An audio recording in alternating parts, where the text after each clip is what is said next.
আসসালামু আলাইকুম। সামনে কাল কোরবানির ঈদ।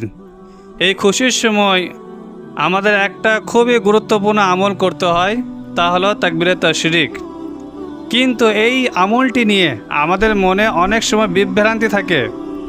আমরা অনেকেই হয়তো জানি না এই তাকবীরে তাশরিক আসলে কাদের ওপর ওয়াজিব এবং এটি ঠিক কতবার পড়তে হবে। আপনারা কি সঠিক উত্তরটা কি জানেন? এই গুরুত্বপূর্ণ প্রশ্নের সমাধান আমরা পেতে পারি বিখ্যাত কিতাব ফতোয়া আলমগীরিতে। এই কিতাবে প্রথম খণ্ডে 168 পৃষ্ঠায় পরিষ্কারভাবে বলা হয়েছে যে প্রত্যেক প্রাপ্তবয়স্ক পুরুষ ও নারী, আপনি শহরে থাকেন বা গ্রামে, আপনার ওপর যদি 5 ওয়াক্ত নামাজ ফরজ হয়, তবে প্রত্যেক ফরজ নামাজের শেষে এই তাকবীর পড়া ওয়াজিব। এটি প্রযোজ্য প্রত্যেক মুসাফির, মুকিম, একাকী নামাজ আদায়কারী, জামাতের সাথে নামাজ আদায়কারী, ইমাম, মুক্তাদি সবার জন্য।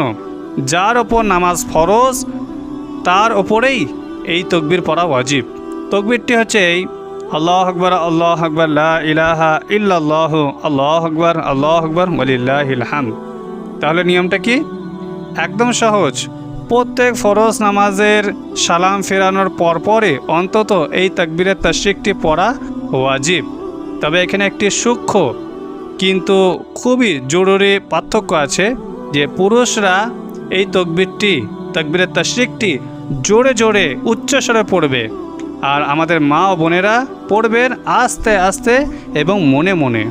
তাই আসুন এবারে ঈদের এই গুরুত্বপূর্ণ আমলটি, ওয়াজিব আমলটি আমরা সঠিকভাবে পালন করি এবং আমাদের আমলগুলোকে আরও মজবুত করি। কতক্ষণই ভালো লাগলে ভিডিওটি শেয়ার করে অন্যদের জানার সুযোগ করে দিন এবং আমার তরফ থেকে সকলকেই ঈদের এবং কুরবানির আগাম শুভেচ্ছা এবং অভিনন্দন। ভালো থাকবেন। আসসালামু আলাইকুম।